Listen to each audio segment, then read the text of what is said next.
Hello, everybody. This is Saphira on Try the Wine. I'm here to promote my new release, Apocalyptic Highway.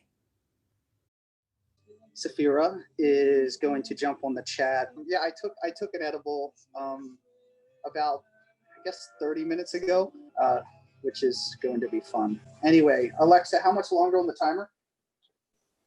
There are no timers set. Okay.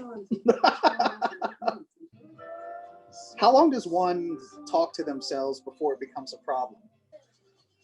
Alexa, shut the fuck up. Ladies and gentlemen. All right, I'm gonna let these blue eyes shine for as long as I can do it. Sarah Bakavuka Kuki. Okay, I can't say her real name. Admit. She should be admitted. Hey. Hey, can you hear me? Yeah, I can. What's your name that you go by, or is it Sapphire as well? Saphira. Saphira. I guess I'm the understudy for the interview. It was supposed to be James. Your success now, can we say that the success that you're starting to have now is based on having to fire Tommy? No, actually, I always do so many projects at the same time. So I was already working on that project while I was working on that project, and I was like, oh, this is not. You have to know when something is like not working, and yeah. So I'm just doing a lot of things at the same time. What's your direction now? How would you describe that? Like, what is the music you're doing right now? How do you define? Oh wait, did we start the interview? Because I didn't like. Oh, I've been recording this whole time. So, well, cheers, by the way. What are you drinking? Vodka with Diet Coke. Nice. I'm wine. So here we go. Cheers. Cheers. Cheers. What time is it? What time is it at yours? Are you in New York? This 7 o'clock in the morning. Alexa, shut the fuck up. I've gotten accustomed to like drinking at any hour that I want to drink. Where are you, by the way? Are you in France? I'm in France. Yeah, I'm in Nice, in south of France. I have even tougher rules than. What rules do you guys have here? Well, now it's still lockdown, and then we're gonna have a curfew. You know how you say it. Have you been to the U.S.? Have you spent time here? Oh, I've never been. I always wanted to move there, but never happened. But I had to move back to my mom's, so I didn't live with my family for 5-6 years. So what's that I like? can't complain, like I'm alive. It's okay. Yeah. The music that you're writing now, did you write any of that stuff during the lockdown? No, I wrote it like 4 years ago. Because in my mind, it was already the apocalypse, Then that fucked up. That I was like, this is all gonna end soon, guys. And then this happened. I was like, I knew it. Like, what's the name of the single? It's called appropriately Apocalyptic Highway. When I wrote it, it was about climate change because I was just so pissed off that I was quite depressed, but not. I mean, I thought it was because of the exterior, because I just saw that everything was like, I was very focused on like climate change, and I was just so touched by it and also very pissed off. And I felt like I'm going to write something about how our generation seems to be okay with it and just like live and like have romances while the world is turning to dust, And then I realized later that maybe the world wasn't entirely going to dust. Maybe it was just me, the exterior was the interior. Maybe I was depressed for my own reasons, and maybe I was seeing like the end of the world where actually I was the one suffering, my mind. So I think it's both, you know how a song or a work of art, there's so many interpretations, and sometimes you look at something you wrote ages ago and then you see like a new meaning and you're like, oh my god, this is why I wrote that. So I think it's a mixture of a few things. Yeah. And what's your star sign?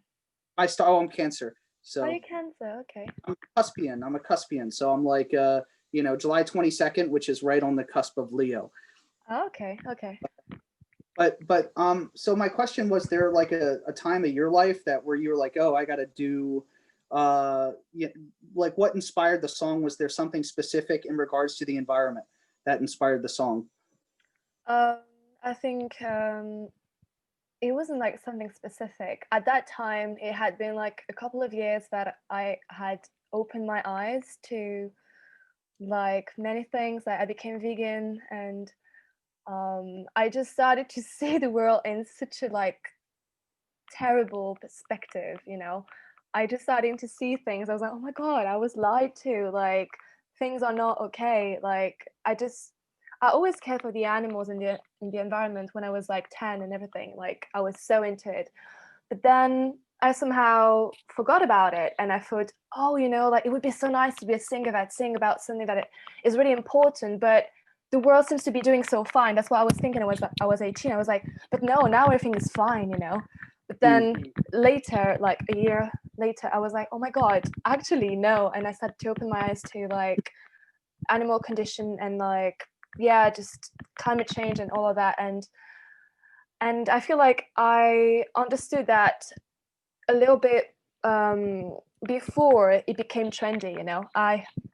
When it becomes trendy, I don't care about it so much because it's trendy, you know. Going back to the song, like what utility do you hope that that gives people? Like when you talk about environmentalism in music, and if you're trying to get your music as some sort of a utility, like something that people can use, is it to make people forget about it? Is it to excite people to care about it, or is it not about?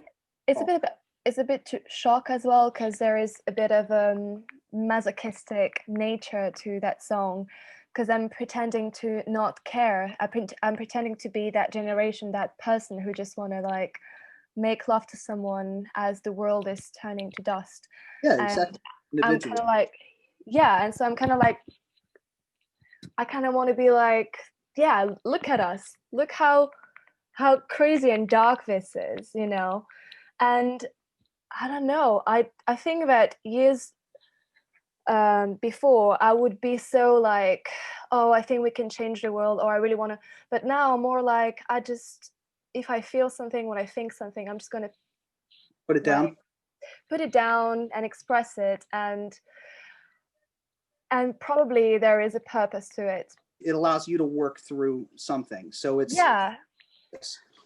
And it's not like, I think that when I was younger, I mean I'm still young, but when I was a teenager, I felt like I think I was a bit judgmental, you know, when I became vegan and everything. I was like, oh, but this should be this way and this should be that way. And I had a bit of an ideology, you know. And now I'm more like, you know what?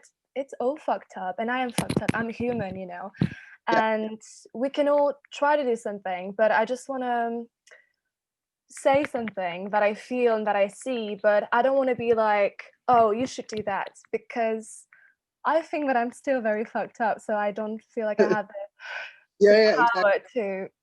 to claim that I'm better than someone and that they should do that, you know. It's just more like, maybe you don't see it and I see that, and maybe you can see that, and maybe we can talk about it. But yeah, I mean, I think about that myself, like, no, because you have to consider, like, you know, like who am I in the grand sense of things. So what do you hope to do with the music that you're making? Like, what's your goals, like, now and in the next 6 months, if you got any?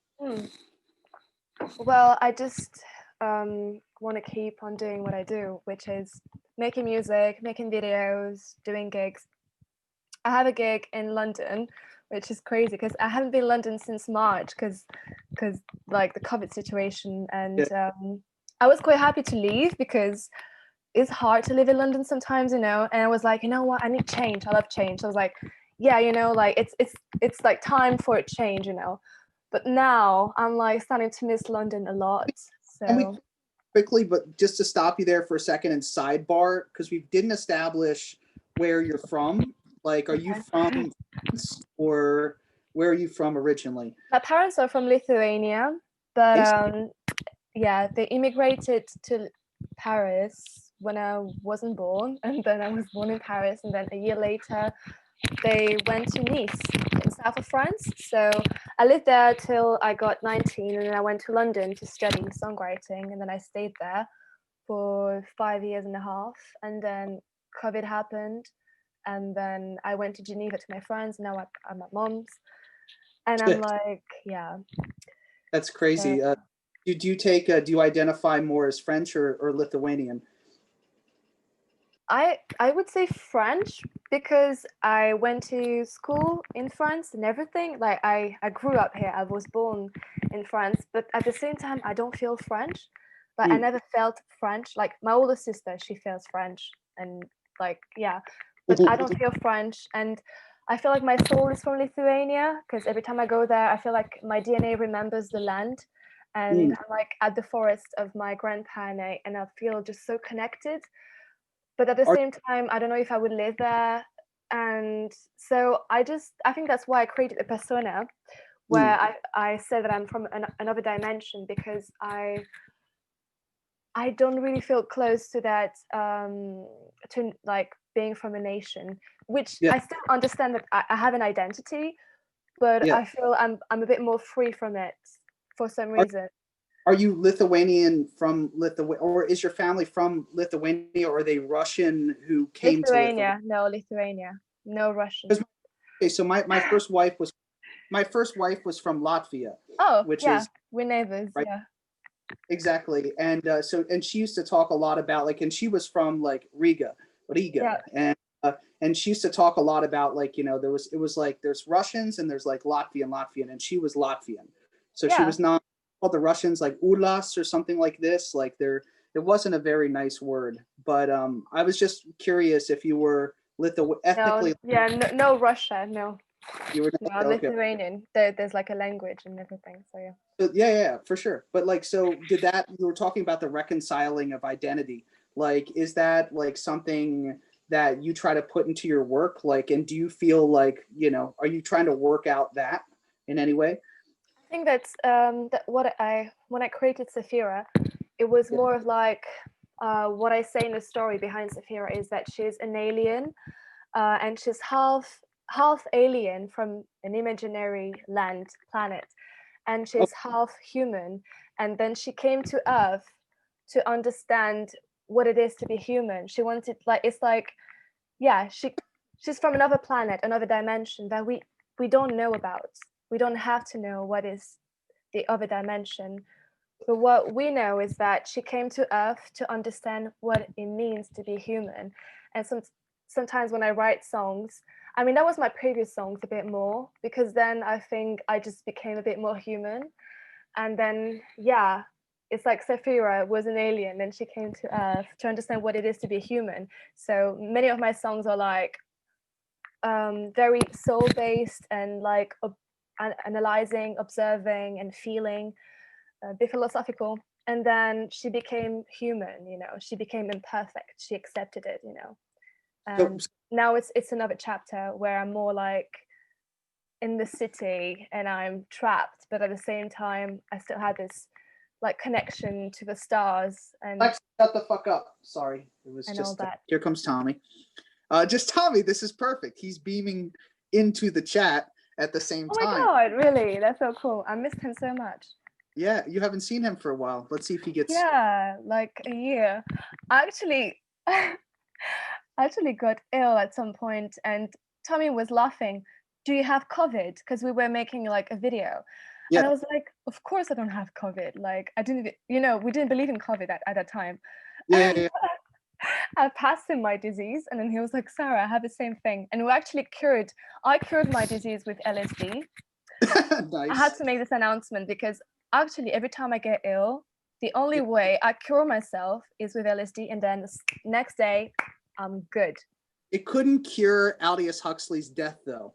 Like, I agree Oh with you. yeah, I know he died, but yeah, I know, yeah. But if it's like a cold or whatever, like I healed like 5 colds with it. So Was this you both got COVID? No way. I don't know if it was COVID, but it seemed like it. And I cured it with LSD, and Tom was like, okay, I'm just gonna get LSD and cure it as well. And it You, worked on him too. It worked. It's a thing. how much intelligence do you think that COVID had? Like, think about it that way. Do you think that there's any intelligence being passed when you infect somebody with COVID besides survival? I don't think COVID has brain. I think that the media tells us bullshit. And I think it does exist and it I, does kill, yeah, but yeah, it's not that crazy. It's not that crazy. I went to yeah. the doctors in France And Yeah. it said on the door, it was like there was a poster saying, "Oh, can we really talk about pandemic? The TV is scaring us, and it's not that important. That like the flu is actually more deadly than COVID." And I was like, it's crazy that I'm going to like the doctor, and to me that's more legit than the TV, because TV is owned by 7 men who has a lot of money, Yeah. right? That's a fact. And Yeah. yeah, I it is agree. a fact, so we can't trust the media. I'm sorry, we just cannot. We had to trust the people that we meet, and I met my doctor and it said that. So I was like, it didn't say it's not deadly, it's not happening at all. It is happening, but it's not that scary. I think that I'll say a couple things to that if you don't mind. yeah, for sure. So sorry, when I talk I Oh, talk. no. Just to give my opinion. So with the media, I think you're 100% right. Like it's owned by 6 people, like not 6 people, but there's 6 like companies. They're all kind of conglomerates of, it's owned by the top, as our favorite politician here, like Bernie Sanders, like the top 10% of 1% owns 99% of the wealth. Like it's true. Like these media companies end up becoming like echo chambers for like the most elite parts of our society. I think that like it's wrong to think, for me, like that COVID in any way is like homogenous, that it's the same everywhere. But my point is that it's unique per area, because like right now in the country, like in the US, there are places where they've ran out of hospital capacity. Like this in California right now, 92% of California is going to be in a lockdown order until January, I think, 2nd, which is fucking insane. Like, do I think that they should do that? Absolutely not. Like, I don't think that they should lock anyone down unless they're paying them for it. But so I don't question the legitimacy of the virus at all. It's more of like, the media, you're right. It's just fucking crazy. I was watching a documentary about what was you just said his name, George Orwell and Huxley. Oh yeah, Aldous Huxley. Yeah, and it was about those 2 books that were written, and about what the future would be. So 1984 and Le Meilleur des Mondes, so probably the best world, or Yeah, the Brave New World. Yeah, the whole point about what I got from the documentary, it was that they were saying that in the future it would be so hard to understand what the truth is, because in one book they say that they sell things by fear, and the other one is they sell things by pleasure, and that's definitely that. And it's so hard to, like with COVID, I can't be like, oh, I'm 100% sure this is all fake, and because I believe it is in a certain way, but I also believe that in a certain way it isn't. And some of my friends are so like anti like COVID and everything, and they go to marches, everything, and in London, and I'm like, yeah, you might have a point, but then my mom comes up and she's like telling stuff, and I'm like, she might has a point.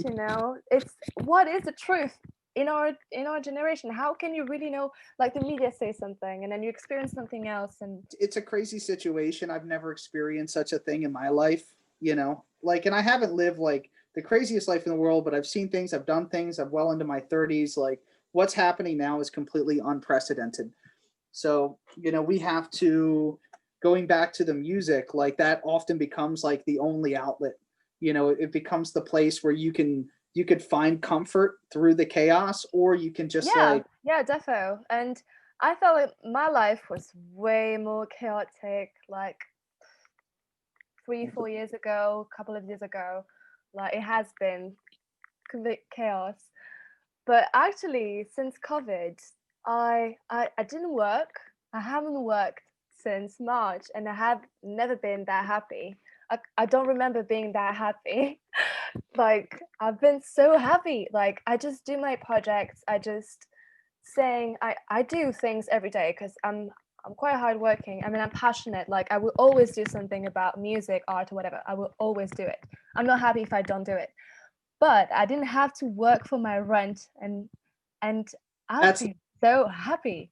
Like I wake up, and like people ask like, oh, are you happy? And I'm like, I am actually really happy. I've been bummed out, man. I've been like, Oh, yeah, well, it sucks. I was like, I but it started. means that you were happier before, you know. So Yeah, you had I was, you had something to regret. I had like yeah, so I many was- hardships. So I don't know. I just miss being able to get oysters and old fashions from the bar across the street.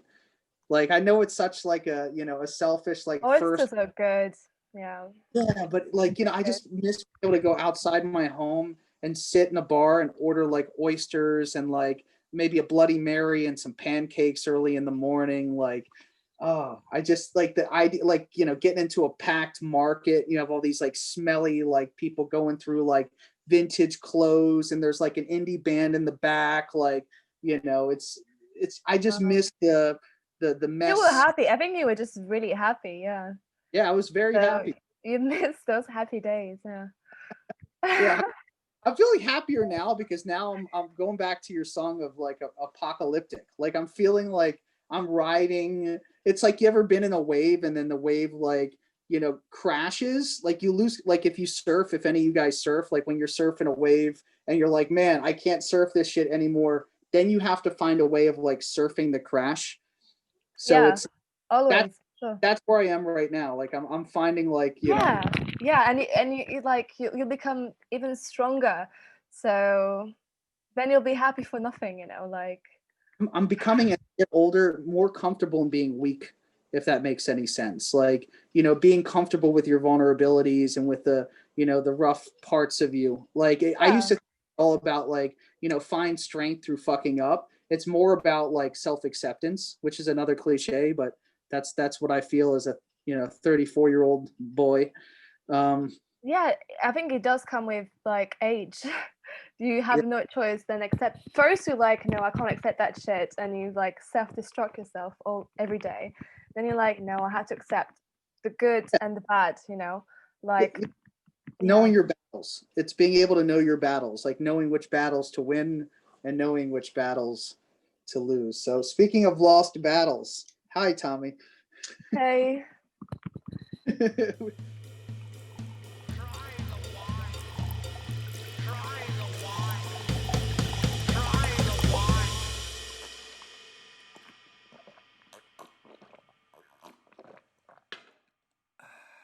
So we discovered at the beginning of this interview that the secret to her success right now is because she fired you because you were a bad guitarist. Oh my god, something was working between him and me, but the band. Can I ask you, I'm sorry, let me cut you off. What was your favorite guitar riff that Tom ever wrote? I wrote everything, so I just was looking for people to play the things I write. But it was complicated, and truly, it was complicated songs. And the fact that everything was just messy, it's okay, it's fine. Like, I had a great time. I was really happy when I was meeting up with the mess. So it was really happy memories, so I don't regret anything. The things that Sarah's putting out is she's doing with what's the your producer's name, the guy that you're making the track to? Paul Stanborough. Everything she's putting out, I think she's working with this guy who does a lot of the stuff, doesn't he? He's quite impressive, really. But it's all recording. He's really, really when good. we were getting together, we were He's kind of thinking of doing some live stuff. Yeah. We played once in a pub in South Tottenham, didn't we? It was St. Patrick's Day, wasn't it, or something? Yeah, it was St. Patrick's Day, and it was so good, but the people wanted something else, right? They wanted the Pogues, didn't they? The Pogues were supporting us. But they were too pissed, and so we had to just play the whole set. I said this at the beginning. I was like, because I took a really big marijuana edible. You took LSD. Yeah, I've taken many bunch of stuff, but edibles are not my thing. They make me so high, like yeah. I don't know. It's like, when you smoke, you're like high, but you relax because you're so heavy. But when you take edibles, you're high and you're like energetic because you're not heavy, and so it makes me like I like to relax, but I can't because I'm so awake, you know. And it changes a bit when you get older, like, you know, really paranoid. Fucking And maniac. that's like the worst Yeah, part. I hate the paranoia. Yeah. Yeah, but you get that smoking joints as well, right? And I smoke, yeah, well, you know, so here's my like daily, I figured out, here you go. If you guys want to know in your 30s, the perfect chemical balance, I will tell you what it is. I wake up at 8, then I can start drinking and smoking weed. So I usually start smoking weed at like 10 a.m. and then I start drinking at 1. So then I allow myself 6 drinks. You have to allow, you can't go more than that. 6 drinks. You will be, I swear to God, because we have this conversation every fucking 2 weeks and it changes. You'll be on your deathbed and I'll be looking at you if I'm lucky and you'll be going, Tommy, I finally found the right balance. And just as you say that, you'll just Broke. Oh no. Oh, God. Oh wow. I wake up at 7, 8 o'clock, and I do 150 push-ups now. don't get your tits out on camera, Brennan. I'm going to, don't Keep worry. your tits in your shirt. My As tits- hideous as that shirt is, Don't it keep can't be them. worse than your Breathing hairy it balls. boobs. I'm not going to pull them out right now, but I'm telling you, no, they're so defined. They get, I mean, like my boobs right now. So you start with the T, you do the push-ups, maybe, you know, a romantic encounter, and then you go into the wine around 1, and then you can drink up to 6 wines at 8, and then, but the problem is the edible. Anyway, so that's my, I don't know what you guys are into for your chemistry, but No, That's- yeah. I've started exercising as well at home, and actually it's so good because when you like do videos online, you can do like full body like workout and everything. And I used to go running a lot, and then I realized that my legs were just so strong and I didn't like it. And what I like about the videos is that you can work whatever you want. Like it really works, and it's free. Yep. You just go on YouTube and you're like, I want, you know, flat tummy or big arms or whatever. And I was living with my bestie in Geneva. He was so into getting in shape that even when we were drunk after a party, coming back at midnight, he was like, "We're doing this." I was like, "I don't want to." He was like, "You live at mine. We're gonna do this." It's like, well, okay. So I was just doing what he. But I was so in shape. Like I was so in shape, and now I'm just doing it. Like I don't want this to be my. This is not my life. I don't want just to be like hot. This is important for me to be happy and feel good about myself, but I'm also happy when I do like art and stuff. So it's like no finding balance. I do it like twice a week or 3 times a week. Even if I do once a week, I'm like, I've done something, you know, like all down to you, you know. I don't want just to be a fitty. That's not my purpose in life. But A what? I don't want to be just a fitty. Fitty. Yeah, like 50%, like I'm just so fit. No, that's not my purpose. Like I want to Brennan. be like, I'm an artist. Listen to my, I have something to say, and I'm fit as well. Exactly. You know, it's like second plan, but it's important. It's Well, important. yeah, to I feel think good I about think yourself.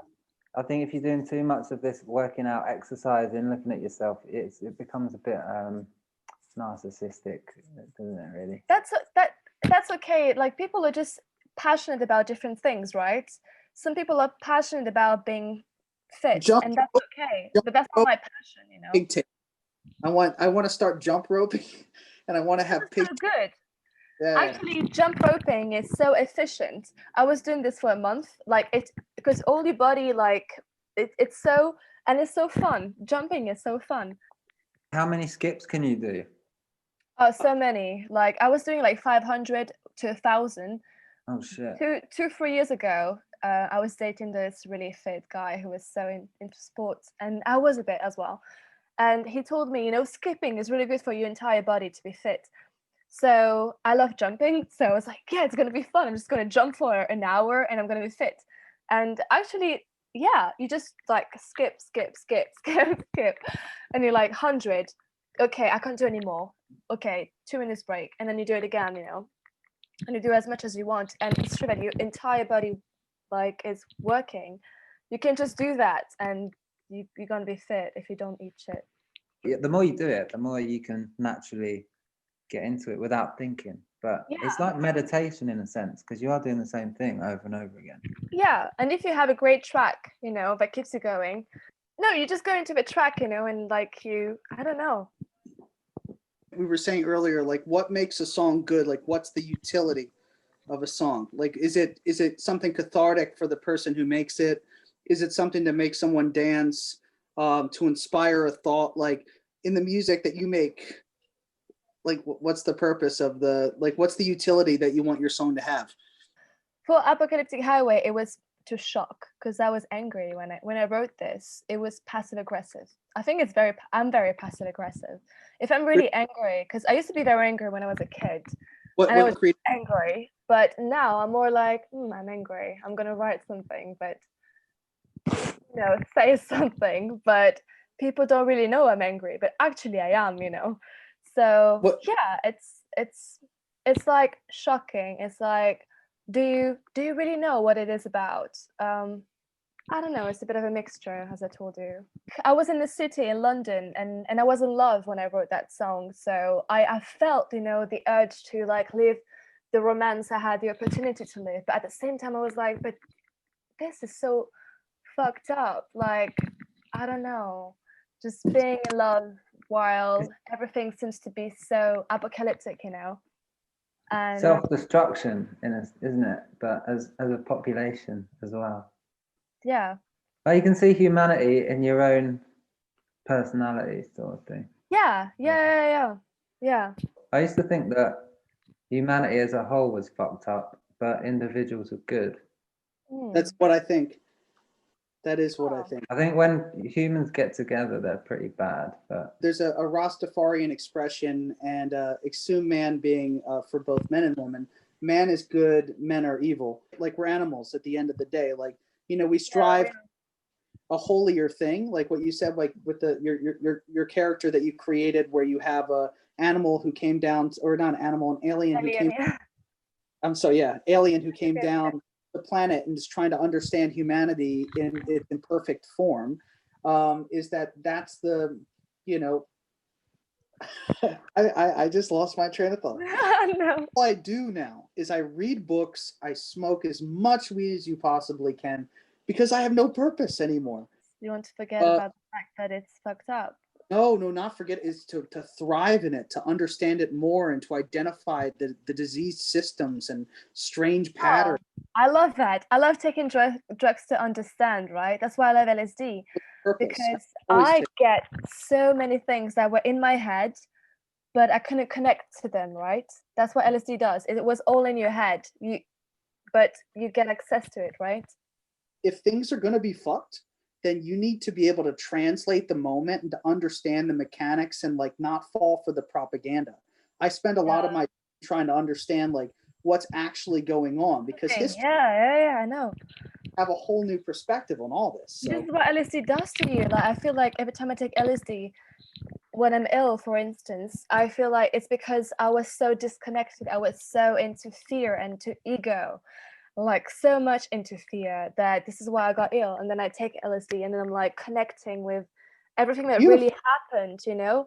And this is when I heal, because I was so connected to actually, like, you know, the truth. And the truth is just so less negative, you know. At that time I got that illness which seemed like coronavirus. Like, we had all the symptoms and we healed from LSD. And I knew Sarah gave me COVID, Brennan. That's why I quit the band. That's how she tried to kick me out of the band, by giving me fucking COVID. Actually, you wanted me to be in your video, and I was like, oh, I'm a bit ill, but I don't want to be a pussy. I will never turn down. Like, I have to be there. And so I was dying inside, but I was there, and I was like, oh, you know, I'm a bit ill. And I was like, it's okay. And you drank from the same like glass as me, I think you did. You were like, oh, I don't care, it's okay. And I was like, oh, you sure? Okay. And then 2 days later, Sarah, I'm dying. Yeah. And what did you prescribe? LSD. I gave you the number. Oh, you took it too. It healed do, and I knew it will heal you. And I'm so happy that you trusted me, because it did it. Because when you're ill, you're so negative. I am so negative. Like, it's just, I'm ill and I'm so negative. And when you take LSD, and I didn't take like the whole bunch, I take a little dose, I'm not that crazy. I take a small dose. But what it does is that I'm so more positive and I see such a better perspective on things, and then that heals my body, What was the amount that they put? Because it was like it was a whole tab, but I took just a small part of it.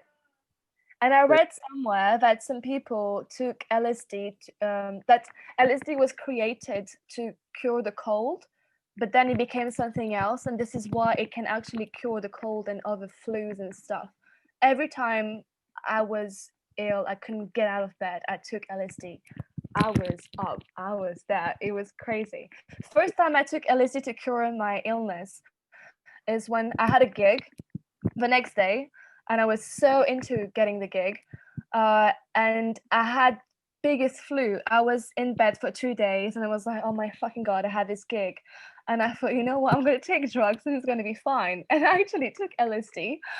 And the next day, I did the gig and everything and it was fine, but the next day I woke up and I wasn't ill anymore at all, even though I was so ill for the 2 days before. I always thought it was Stanley Owsley, was the one who originally manufactured lysergic acid diethylamide, and I thought it was for something else. But it makes total sense, and you're right. Like, there's like this crazy energy that you can get. It's like healing energy because you remove yourself from the ego, because the ego often infects the body, which I think is something that like is very beneficial.